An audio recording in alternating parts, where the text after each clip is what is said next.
Mon jeune frère a découvert que je possédais une villa de 950 000 €, et il a grogné, cède-moi cette villa. À la fête de Noël. Mes parents ont ajouté, sa maladie d'enfant signifie qu'il le mérite. J'ai répondu par une seule phrase, et toute la famille est soudainement devenue silencieuse, comme si quelqu'un avait coupé le son. Je m'appelle Inès Bernard, j'ai 34 ans et je suis une agente immobilière de premier plan à Lyon. La veille de Noël, la vieille maison en pierre à la périphérie de la ville sentait le pain d'épices et la gaieté forcée. J'étais assise seule sur le canapé d'angle, parcourant un courriel des impôts concernant ma villa de 3,3 millions d'euros dans le 6e arrondissement, lorsque mon frère a aperçu l'écran. Il m'a arraché le téléphone. Cède-la-moi maintenant. Maman et papa sont intervenus. Cette maladie d'enfant signifie qu'il le mérite. J'ai dit une seule phrase, et toute la pièce s'est figée comme si quelqu'un avait appuyé sur le bouton sourdine. Vous voulez savoir la seule phrase qui a laissé toute ma famille sans voix la veille de Noël? Abonnez-vous et activez les notifications. Vous ne voudrez pas manquer ce rebondissement. 3 jours plus tard, une lumière crue du soleil filtrait à travers la fenêtre de mon bureau sur la presqu'île, et mes doigts tremblaient tandis que je tapais l'ancien mot de passe de mon grand-père dans le portail successoral sécurisé. L'écran chargeait lentement, chaque seconde s'étirant comme une respiration retenue. Finalement, le dossier s'est ouvert, les archives de l'héritage du grand-père Henri Bernard, provenant de son propre père. J'ai fait défiler le jargon juridique jusqu'à ce qu'une ligne m'arrête. Net. La villa du 6e arrondissement, évaluée à 3,3 millions d'euros, était destinée uniquement au petit enfant qui avait pris soin d'Henri dans ces dernières années. C'était moi. Pas de copropriétaire, pas de fiducie partagée, pas d'échappatoire pour qui que ce soit d'autre. La clause était explicite, notariée des décennies auparavant et mise à jour chaque fois qu'Henri rendait visite à l'avocat après son 80e anniversaire. Je me suis adossé à mon fauteuil en cuir, le cœur battant plus vite qu'un rythme de la fête des Lumières. La découverte m'a frappé plus durement que n'importe quelle conclusion de vente. Pendant 5 ans, j'avais viré automatiquement 1 400 € chaque mois, 85 000 € au total avec la mention « soutien pour Léo ». Maman avait insisté sur le fait que c'était pour des séances de thérapie continue, affirmant que l'asthme de son enfance avait laissé des séquelles durables. Papa l'avait soutenu, disant que c'était le moins que je puisse faire après avoir bâti ma carrière. Je n'avais jamais remis en question cette dépense parce que la famille passait avant tout, ou du moins c'est ce que je pensais. J'ai ensuite consulté les relevés bancaires, en croisant les dates avec des alertes d'achat que j'avais ignorées pendant trop longtemps. C'était là, le même jour où j'envoyais de l'argent pour des factures médicales, Léo achetait un billet d'avion en première classe pour Monaco via un site de voyage en ligne. Un autre virement coïncidait avec le reçu d'une montre de luxe, une Rolex submarinée, gravée de ses initiales, achetée chez un joaillier de luxe sur la place du Casino. Puis, une suite d'hôtels à l'hôtel de Paris Monte-Carlo, facturée à son nom pour 4 nuits, avec des notes de service en chambre qui dépassaient les 950 €. Les preuves s'empilaient comme un château de cartes bâti sur des mensonges. Chaque reçu était horodaté quelques heures après mon virement. Mon assistante, Chloé, a toqué une fois et a passé la tête par la porte. « Tout va bien ? On dirait que tu as vu un fantôme. » Je lui ai fait signe de la main, trop concentré pour expliquer. Le portail brillait toujours sur mon écran, et j'ai téléchargé le testament en format PDF, le sauvegardant dans un dossier crypté intitulé « Héritage ». Henri m'avait prévenu il y a des années que la cupidité familiale pouvait tordre même les intentions les plus claires, mais je n'aurais jamais pensé que cela me toucherait de si près. Il m'avait fait venir à Nice 2 fois par an, me faisant promettre d'honorer les termes sans favoritisme. J'ai imprimé les pages clés, la clause de désignation, le bloc de signature, le sceau du notaire. La machine ronronnait régulièrement, crachant des preuves en noir et blanc. Chloé s'attardait près de la porte, sentant la tension. Besoin de café, ou dois-je libérer ton emploi du temps? J'ai secoué la tête, empilant les documents dans un dossier en manille. La sécurité d'abord. J'ai envoyé les fichiers par courriel à mon disque personnel et transféré des copies à mon avocat, ajoutant une note rapide, nous devons parler. Mon téléphone a vibré sur le bureau. Léo. Le message est apparu avant que je puisse le balayer. Pas de transfert de titre de propriété. J'amène toute la famille à ton bureau demain. J'ai fixé les mots, la colère bouillonnant sous ma peau. Il n'avait aucune idée de ce dans quoi il s'engageait. La villa n'était pas seulement une propriété. C'était l'héritage d'Henri, protégé par des termes inflexibles rédigés alors que Léo était encore en couche. J'ai tapé en réponse la vérité que je gardais depuis Noël, es-tu sûr d'avoir lu le testament de grand-père? J'ai appuyé sur envoyer. Les bulles de saisie sont apparues, puis ont disparu. Pas encore de réponse. Je me suis levé et j'ai arpenté le parquet, mes talons claquant sèchement dans le silence. Chloé est entrée complètement maintenant, fermant la porte derrière elle. Inès, les rapports trimestriels sont prêts pour signature, mais si tu as besoin que j'appelle la sécurité. Je l'ai interrompu d'un geste de la main. Pas encore.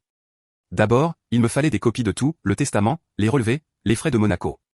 J'ai transféré les alertes bancaires dans un dossier séparé intitulé « Écart » en les organisant par date. Chaque entrée brossait un tableau plus clair, soins au spa, service de bouteilles en boîte de nuit, même un droit d'entrée à un tournoi de poker. Une autre vibration. Léo, encore. Demain matin. Je serai là. J'ai posé le téléphone face contre le bureau, expirant lentement. La climatisation du bureau ronronnait au-dessus, ne parvenant guère à refroidir le feu qui montait en moi. Chloé m'observait attentivement. Quoi que ce soit, je te soutiens. Dis juste un mot. J'ai hoché la tête, appréciant sa loyauté.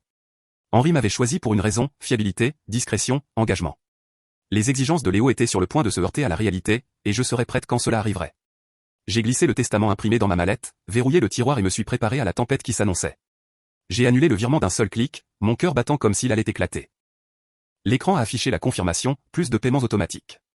J'ai expiré brusquement, le poids se soulevant et s'écrasant en même temps. Le silence a duré peut-être 30 secondes avant que la tempête n'éclate. La sonnerie de papa l'a brisé. J'ai répondu, le mettant sur haut-parleur. Tu nous achèves, a-t-il rugi, ses mots s'empâtant de panique.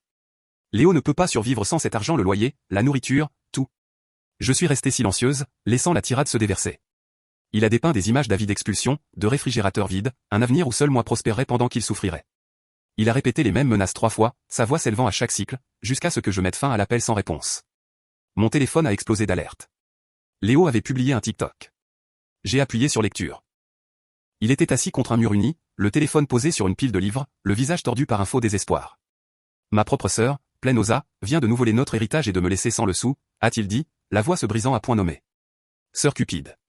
Le compteur de vues a dépassé les 50 000 en quelques minutes, les mentions, j'aime, et les partages se multipliant. Les commentaires ont afflué. Quel monstre. La famille d'abord. Dénoncer son entreprise.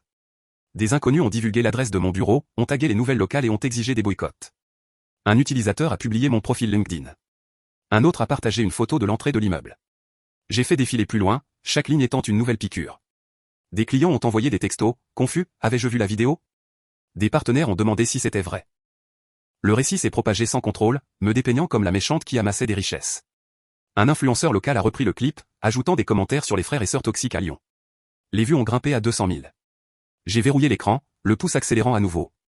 L'interphone du bureau a sonné. La réception signalait un afflux d'appels furieux. Chloé est entrée en trombe, la porte claquant contre le mur. 3 personnes martèlent la porte de l'ascenseur du personnel en criant ton nom. Elle s'est appuyée sur le bureau, reprenant son souffle. La sécurité les bloque, mais c'est le chaos en bas. Je me suis approché de la fenêtre, regardant à travers les stores. Papa agitait les bras sauvagement. Maman s'agrippait à sa manche. Léo filmait avec son téléphone. Des badauds brandissaient leurs appareils, capturant chaque cri. Chloé m'a rejointe. Il saccage le hall. Les clients enregistrent tout. Le flux de la caméra du hall s'affichait sur mon moniteur. Papa a donné un coup de pied dans une plante en pot, la terre se répandant sur le marbre. Maman martelait le bureau de la réception, exigeant l'accès. Léo narrait en direct, zoomant sur les gardes de sécurité. Les clients reculaient, les téléphones levés. Un couple a annulé son rendez-vous sur le champ, invoquant le dérangement. Un autre a filmé une déclaration, je ne ferai plus affaire ici. J'ai attrapé le téléphone de mon bureau, appelant la direction de l'immeuble. Faites-les sortir maintenant, ai-je ordonné. Chloé surveillait les médias sociaux sur sa tablette. Le direct est à 5000 spectateurs, a-t-elle rapporté. Les commentaires sont brutaux. Quelqu'un a lancé une pétition pour nous faire fermer. J'ai hoché la tête, me concentrant sur la gestion des dégâts. Des courriels aux clients clés expliquaient une affaire personnelle, assurant que le professionnalisme restait intact. La radio de la sécurité a crépité. Renfort en approche. La voix de papa a résonné dans la cage d'escalier, étouffée mais furieuse. Léo est passé sur Instagram, republiant le TikTok avec des légendes exhortant ses abonnés à se présenter. Sœur Cupide est devenue une tendance locale. Ma boîte de réception s'est remplie de messages de haine. Certains menaçaient de manifestations. Chloé a verrouillé la porte du bureau. Nous avons besoin d'un plan, a-t-elle dit. J'ai de nouveau examiné le flux du hall. Des gardes formaient une ligne, guidant le trio vers la sortie. Papa a résisté, bousculant un garde. Maman a pleuré de façon dramatique pour les caméras. Léo a continué de filmer, narrant chaque poussée. Une camionnette de presse s'est garée à l'extérieur. Quelqu'un les avait prévenus. La situation est passée d'un drame familial à un spectacle public. Chloé a affiché les analyses. La vidéo a atteint un demi-million de vues, a-t-elle chuchoté. Des tags nationaux maintenant. J'ai fermé les stores, bloquant le chaos en bas. Le bureau semblait plus petit, les murs se refermant. La direction de l'immeuble a confirmé que la police était en route pour violation de propriété. J'ai préparé une déclaration, courte et ferme, prête à être publiée si nécessaire. Papa a rappelé, et j'ai laissé sonner.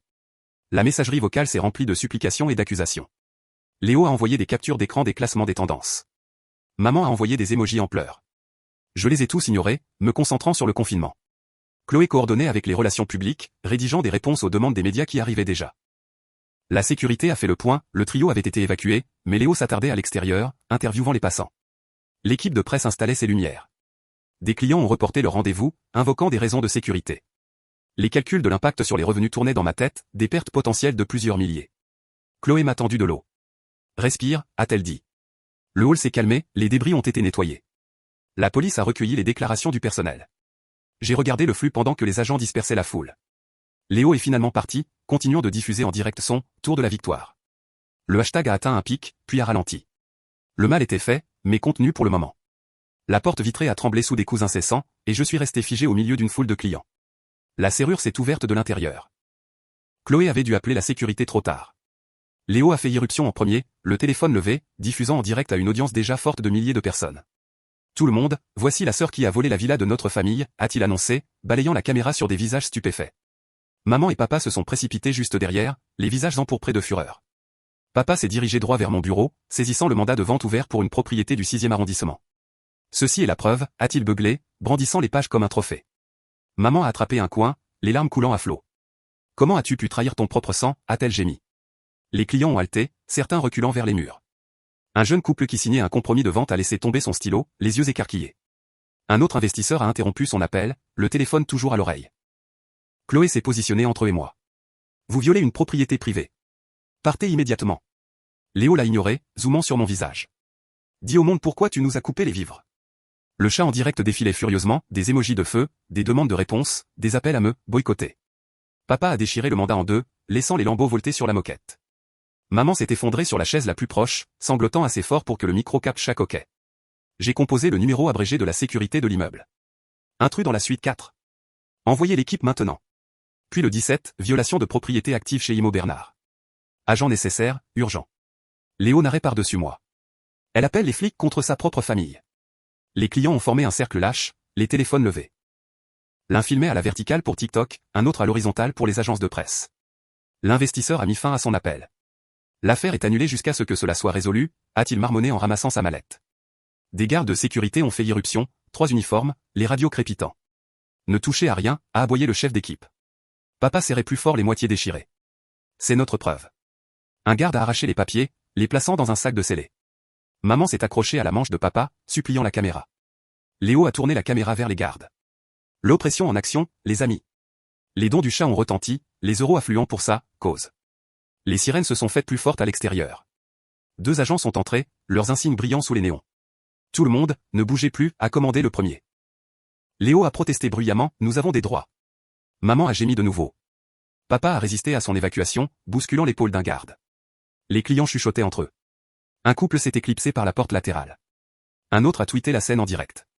L'investisseur a envoyé un texto à son agent, retirant son financement. Les agents ont séparé le trio. L'un a menotté brièvement papa pour non-respect des ordres, puis l'a relâché avec un avertissement. Léo a mis son téléphone dans sa poche mais a continué de narrer à voix basse. Le mascara de maman coulait en traînées noires. Les gardes les ont escortés vers l'ascenseur. Un client m'a demandé directement, devrions-nous reporter? J'ai hoché la tête, la voix stable malgré le tremblement intérieur.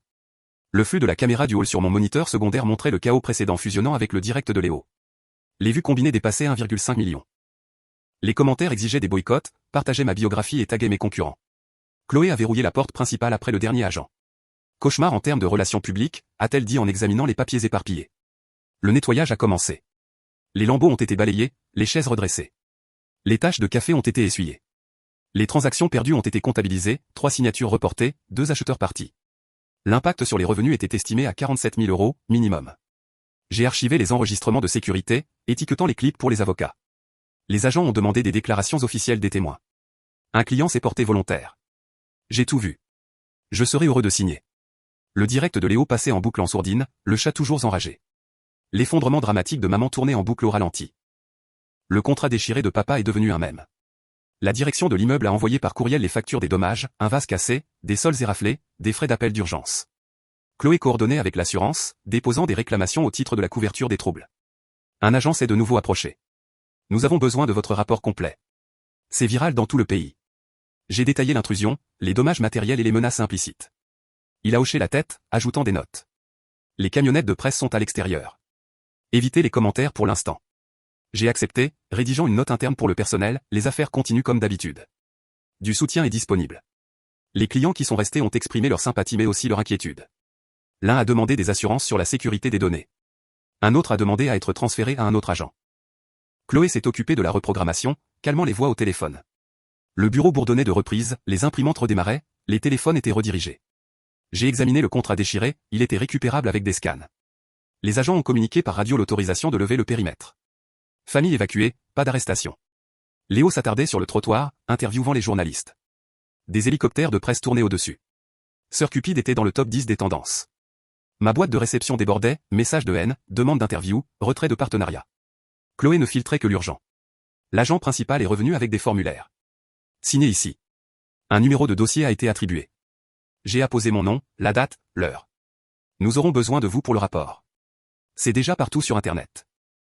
Une semaine plus tard, mon téléphone vibrait sans arrêt, chaque appel tranchant comme une lame. Je laissais les numéros inconnus aller à la messagerie vocale, mais le courriel officiel du tribunal judiciaire de Lyon exigeait un examen immédiat. Léo avait déposé une assignation de 40 pages pour « partage judiciaire et recel successoral », m'accusant de « détournement frauduleux de patrimoine familial ». L'allégation principale, j'avais manipulé Henri pour exclure les héritiers légitimes, m'enrichissant ainsi injustement avec la villa du 6e arrondissement, évaluée à 3,3 millions d'euros. Le redressement demandé, le transfert forcé à Léo en tant que copropriétaire équitable ou des dommages-intérêts compensatoires de 1,65 million d'euros, plus des sanctions punitives. J'ai transféré le PDF à mon avocat, maître Guillaume Dubois, avec pour objet, contre-attaque urgente nécessaire. Il a répondu en moins de 2 minutes, salle de conférence. Maintenant. Je me suis rendu à son cabinet de la rue de la République, avec vue sur la ville. Maître Dubois avait déjà imprimé l'assignation en triple exemplaire, des drapeaux rouges marquant chaque mensonge. Le manuel classique du procès d'intention, a-t-il dit en tapotant les pages. Aucune légitimité en vertu des articles pertinents du Code civil sur la succession. Pas de réserve héréditaire entre frères et sœurs majeurs. J'ai glissé une enveloppe scellée sur la table en acajou, les registres bancaires originaux de 60 mois consécutifs, les relevés de lignes de crédit de Casino de Monaco au nom de Léo, les détails des factures de l'hôtel de Paris, une carte d'authenticité Rolex avec correspondance de numéros de série et des billets d'avion électroniques. Tout était synchronisé avec mes virements sortants. Maître Dubois a inséré la clé USB dans son ordinateur portable sécurisé. Schéma de tromperie, limpide, murmura-t-il en exportant vers le nuage crypté. Fausse déclaration de nécessité médicale équivaut à une escroquerie. Il a ouvert la diffusion en direct de l'intrusion au bureau, téléchargée depuis la propre chaîne de Léo avant sa suppression.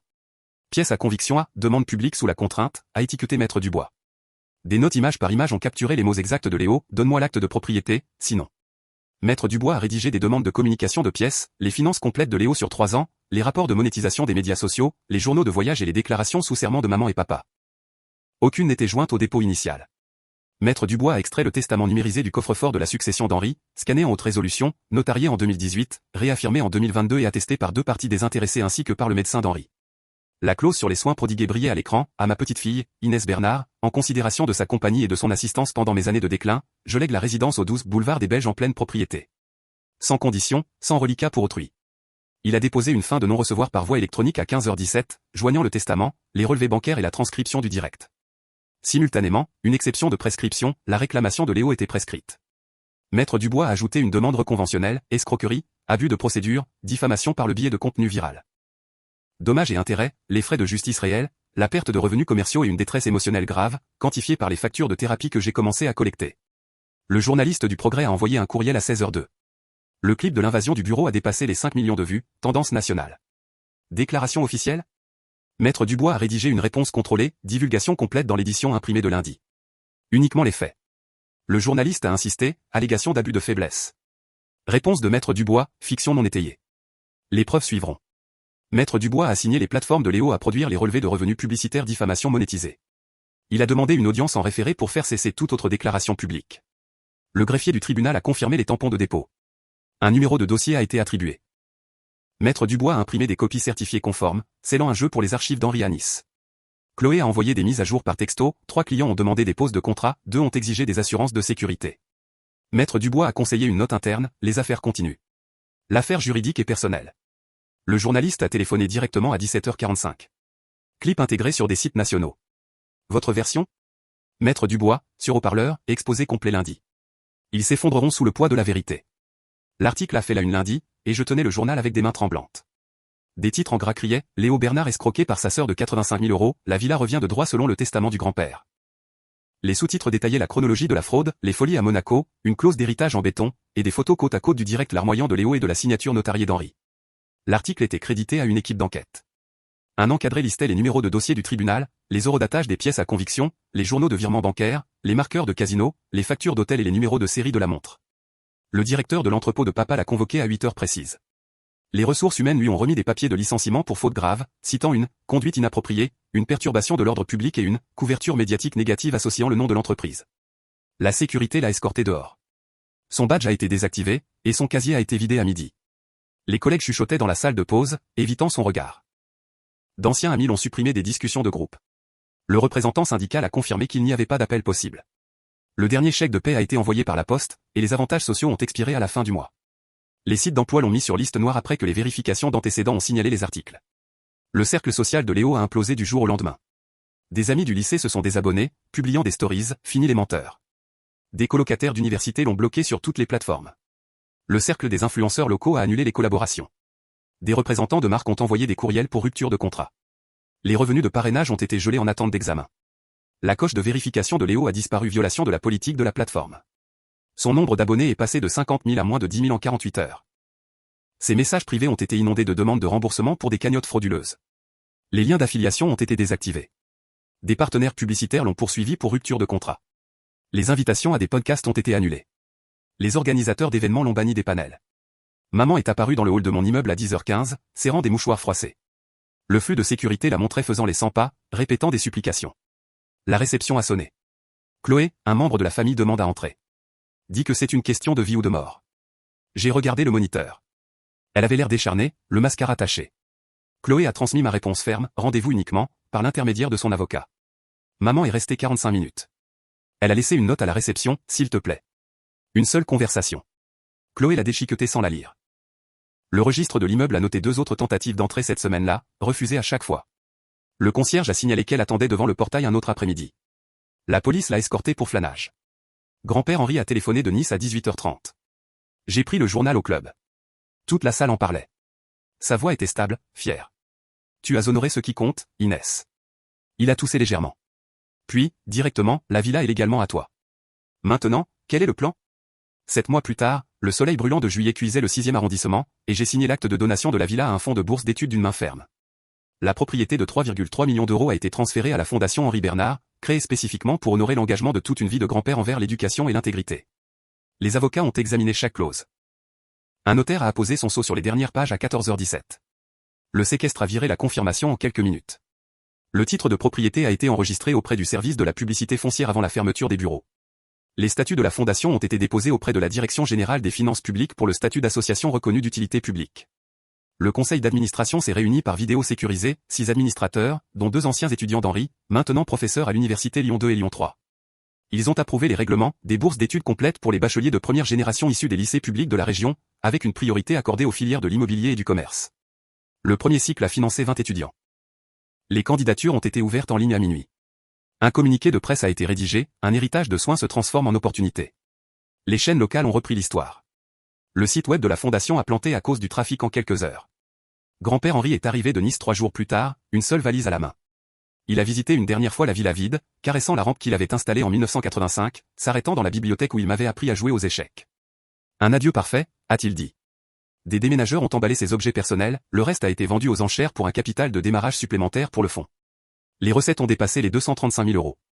Il s'est installé définitivement dans mon appartement du centre-ville. La chambre d'amis a été rénovée avec des portes plus larges, un balcon avec vue sur le fleuve et un système d'alerte médicale. Les matinées commençaient avec du café noir et le progrès. Les soirées se terminaient avec du jazz sur vinyle et des histoires du vieux lion. Kinésithérapie 2 fois par semaine. Pression artérielle stable. Léo s'est enregistré comme coursier Uber Eats. Un sac isotherme rouge, un vélo cabossé, un gilet de sécurité fluo. Les services allaient de midi à minuit. Les pourboires couvraient à peine le loyer. Les dettes de casino totalisaient 40 000 euros. Les agences de recouvrement saisissaient 40% de ses revenus. Son score de crédit a chuté. Un avis d'expulsion a été scotché à sa porte après un loyer impayé. Le propriétaire a changé les serrures. Ses affaires se sont retrouvées sur le trottoir. Un prêteur sur gage a pris la Rolex pour une fraction de sa valeur. Les recettes ont disparu en un week-end. La vraie famille vous choisit, elle n'est pas une question de sang. J'ai supprimé tous les contacts, définitivement.